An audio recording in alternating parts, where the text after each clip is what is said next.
মাশাআল্লাহ, আলহামদুলিল্লাহ। ইরাম কি পরিমাণ দুষ্ট হয়েছে তার একটা নমুনা দেখুন। এই যে দুই হাতে দুটো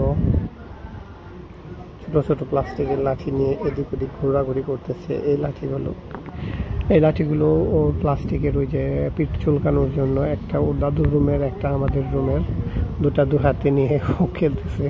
এই যে একটা লাঠি এনে আমার হাতে দিল। লাঠিগুলোতে ওকে বুঝে জানি না, এই যে এরকম করে মারামারি করে। টিভিটা হয়তো বা দেখছে কোনো একটা কিছুতে এরকম মারামারি করতে ও সেইটাই করতেছে।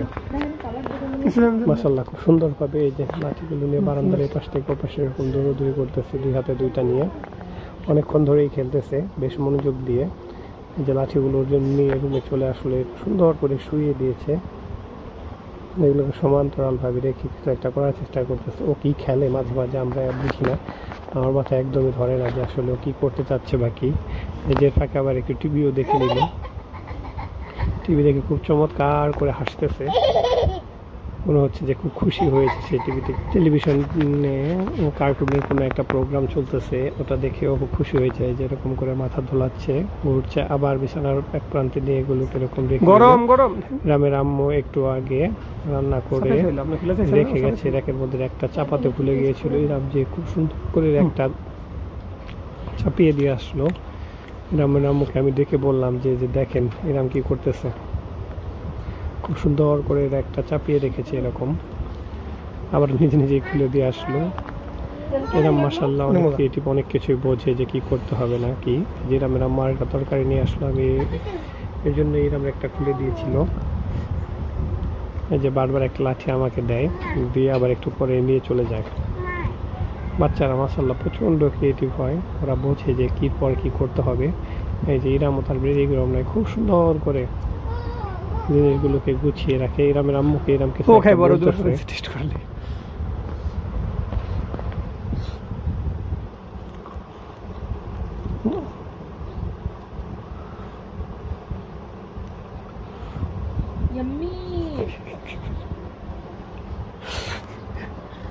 আজকে না জলপাই খাইবো, বুঝছেন? আমি ভাত খাইতেছি সকালবেলা, ও জলপাই খাইবো। আরে আচ্ছা না, জলপাই দিছি, এমন মুখের এক্সপ্রেশন করলো, টক লাগছে।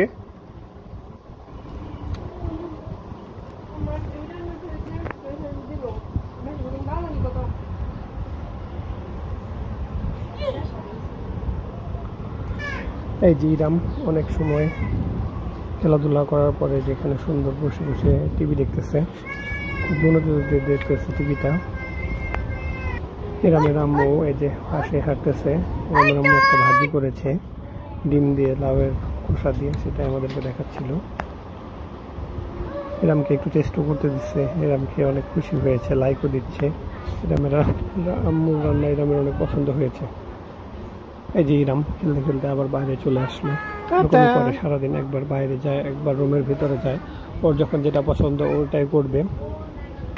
এই যে আবার বাইরে টেবিলে চলে আসলো, একটা লাঠি নিয়ে এসেছে, আরেকটা মনে হয় বাইরে রেখে এসেছে। এই লাঠি দুটা দিয়ে কোন সময়টাই খেলতেছে খুব সুন্দর করে। এই যে দুটো খুব সমান্তরালভাবে বসে কি যেন করে বাবা, যখন আমি ঠিক বুঝি না ও কি করতে চায়, কিন্তু খুব সুন্দর করে খেলে। এই যে লাঠিগুলো আবার মেরে গেলে আবার খুব সুন্দর করে হয়। আবার দুপুরে এনে খাবো।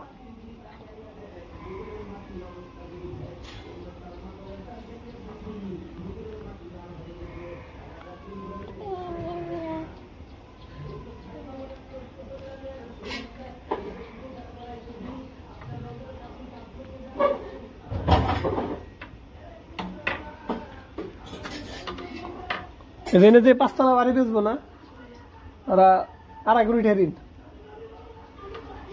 পুরো বাড়ি ঋণ করে করছে। এটাই তো কথা। আর এটি করছিল আবার একটা কাহিনী আছে, ওই যে অনুমূল্লাই আসছিল না মেম্বার চেয়ারম্যান, তখনও আবার ওই যে কন্ট্রাক্টর আছিল, রাস্তার ইট বালি সাপ্লাই দিত। মনে করছে যে এখন তো আমি লেগে আছে সরকার ক্ষমতায়, ফাঁকি করে লাইডি ট্যাকেল দিয়ে পারবো। সরকার চেঞ্জ হয়ে গেল, পরে হানারা ওই টাকা তো আর দিতে পারে না, কাম কাজ পায় না। কি করবো আম্মু? চলো চলো চলো চলো দেখে দাও কি দাও, চলো চলো দেখে দাও ওখানে কি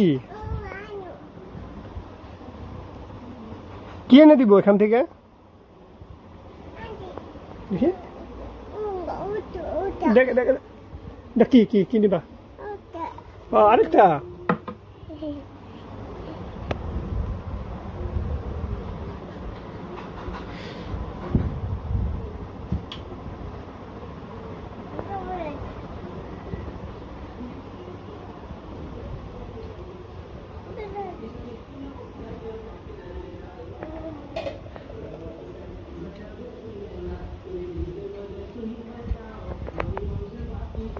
লাঠি দুটো নিয়ে খুব সুন্দর করে এই যে বারান্দাতে বসে বসে খেলতেছে ও লাস্ট আধা ঘন্টা ধরে এগুলো দিয়ে খেলেছে কোনো একটা কিছু পেলে খুব সুন্দর করে খেলে বলতেছিল ভাও বা একটা পিঁপড়া দেখেছে মনে হয় ওটাই দেখাচ্ছিল আমাকে মশা